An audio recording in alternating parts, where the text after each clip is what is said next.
আসসালামু আলাইকুম। সবাইকে স্বাগত জানাচ্ছি আমাদের আজকের ভিডিওতে। আমাদের আজকের আলোচনার বিষয় নিয়ম অনুবর্তিতা। পবিত্র কোরআনের আলোকে নিয়ম অনুবর্তিতা বা ডিসিপ্লিন অত্যন্ত গুরুত্বপূর্ণ একটি গুণ। পবিত্র কোরআন মাজিদে বারবার নির্দেশ দিয়েছে মানুষ যেন সময়, দায়িত্ব, আচরণ ও ইবাদতে শৃঙ্খলাপূর্ণ হয়। নিয়ম অনুবর্তিতার ব্যাপারে মহান আল্লাহ তাআলা সূরা আনফালের ২০ নম্বর আয়াতে বলেন, হে মুমিনগণ, তোমরা আল্লাহ ও তার রাসূলের আনুগত্য করো। এখানে আনুগত্য মানে শৃঙ্খলা মেনে চলা, যা একজন মুমিনের জীবনের মূলনীতি। মহান আল্লাহ তাআলা সূরা নিসার ১০৩ নম্বর আয়াতে বলেন, নামাজ মুমিনদের উপর নির্ধারিত সময়ে ফরজ করা হয়েছে।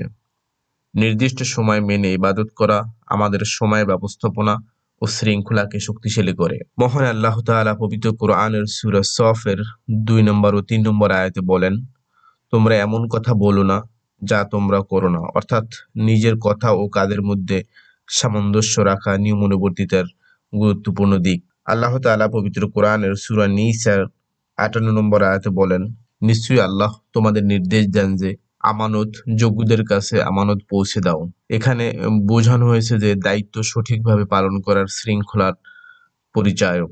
সূরা বনী ইসরাঈলের ২৭ নম্বর আয়াতে আল্লাহ তাআলা বলেন, ইন্না মুবাজ্জিরুনা কানু ইখওয়ানুশ শায়াতিন, নিশ্চয়ই অপচয়কারীরা শয়তানের ভাই। এখানে অপচয় বর্জন মানে সম্পদের সঠিক ব্যবস্থাপনা ও শৃঙ্খলাকে বোঝানো হয়েছে। সূরা লুকমানের ১৯ নম্বর আয়াতে মহান রব্বুল আলামিন বলেন, তুমি তোমার চলার সময় মধ্যম পথ অবলম্বন করো।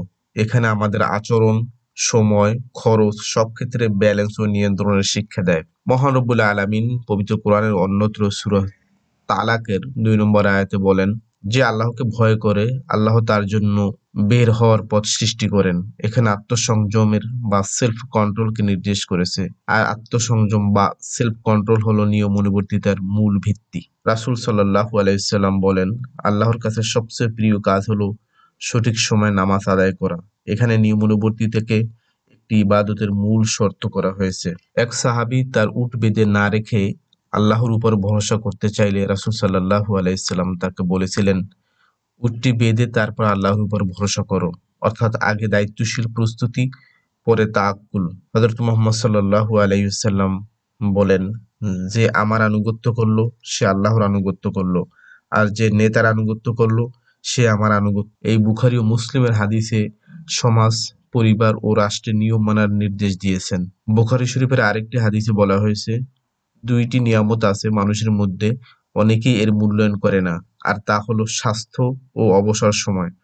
অবসর সময় সঠিকভাবে ব্যবহার করা মানেই শৃঙ্খলা। মহানবী সাল্লাল্লাহু আলাইহি ওয়াসাল্লাম বলেন, শক্তিমান সে ব্যক্তি নয় যে কুস্তিতে জয়লাভ করে, বরং শক্তিমান সে যে রাগের সময় নিজেকে নিয়ন্ত্রণ করতে পারে।